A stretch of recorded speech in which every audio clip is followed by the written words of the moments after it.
আসসালামু আলাইকুম রহমতুল্লাহ। তো আজকে আমার এক প্রিয় বড় ভাই আমাকে নিয়ে গেছে, যে বলতেছে একটা সিঙ্ক লাগানো হয়েছে, তো সিঙ্কটা সঠিকভাবে লাগানো হয়েছে কিনা একটু দেখো। আর সিঙ্কের পানিগুলো আসলে বাইরে পড়ে, বাইরের থেকে সিঙ্কের ভিতরে যায় না। আর এখন আমি আয়সা থেকে সিঙ্কটা পুরোপুরি টাইলসের উপরে বসানো হয়েছে।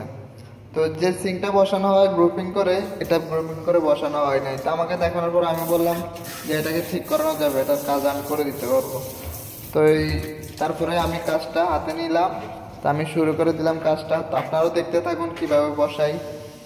তো আমি চলে আসলাম আজকে এখানে। তো এটাকে আমি পুরো টাইসটা পুরো সিঙ্কটাকে আবার উঠালাম।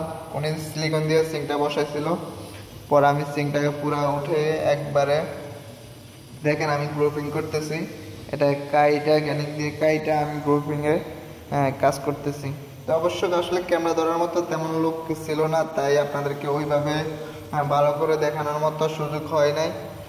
তা আমি নিজেই একা একা আসলে ভিডিও কতটুকু করে আপনাদেরকে যতটুকু পারছি আর কি এখানে দেখানোর জন্য।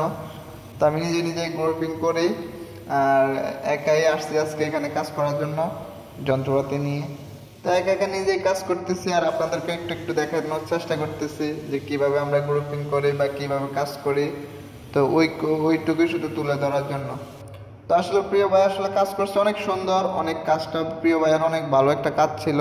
কিন্তু শুধু বাড়িওয়ালা একটু ওই যে গ্রুপিং না করাতে বাড়িওয়ালা অনেক একটু এই কাজটা আমার হাতে আবারই করাইছিল। তা আসলে বড় ভাই অনেক সুন্দর কাজ করে, যাক। তারপরে আমি আসলে কাজটা করতে চাই নাই, তারপর অনেক রিকোয়েস্টে তারপর আমি কাজটা করে দিলাম। তো কাজটা শেষ পর্যন্ত আপনারা একটু দেখতে থাকুন, মনোযোগ দিয়ে দেখলে আসলে বুঝতে পারবেন কাজটা কেমন ছিল। তো আমার কাজটা শেষ পর্যায়ে ফাইনালি আপনাদেরকে দেখাতে চাচ্ছি। দেখুন ফাইনালি এখন কেমন দেখা যাচ্ছে। দেখেন একবারে ফ্লোর থেকে আমি 2 সুতা নামিয়ে দিয়েছি একবারে। এখন মনে করেন না টাইলসের উপর এক ফোঁটা পানি থাকলেও ওটা সিঙ্কের মধ্যে চলে যাবে, কারণ এখন সিঙ্কের থেকে আমি নিচে নামিয়ে দিয়েছি।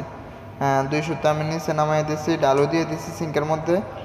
এখন সিঙ্কের মধ্যে পানিগুলো চলে যাবে, কারণ আগের বার যেটা দেখাইছিলাম আপনি প্রথম অবস্থায় যে কি অবস্থা ছিল, টাইলসের উপরে ছিল সিঙ্কটা। এই কারণে টাইলসের মধ্যে যে এক ফোঁটা পানি পড়লো ওটা সিঙ্কের মধ্যে যাইতো না। এই কারণে এখন এই যে এখন নামিয়ে দেওয়াতে মনে করেন না বাইরে একটু পানি পড়লো এটা সিঙ্কের মধ্যে চলে যাবে, এবং কি সিঙ্কের মধ্যে আর পানি জমা থাকবে না ওঠে। তো আসলে কাজটা কমপ্লিট করে দিলাম। এই যে একটা ছোট্ট একটা রান্নাঘর, এটার ভিতরে অনেক সুন্দর ডেকোরেশন করছে ওনারা। খুব সুন্দর লাগলো আসলে ডেকোরেশনটা দেখে। তো সবাই ভালো থাকবেন, সুস্থ থাকবেন। আর কাজটা কেমন হয়েছে অবশ্যই অবশ্যই জানাবেন। তো সবাই থেকে বিদায় নিচ্ছি, আল্লাহ হাফেজ।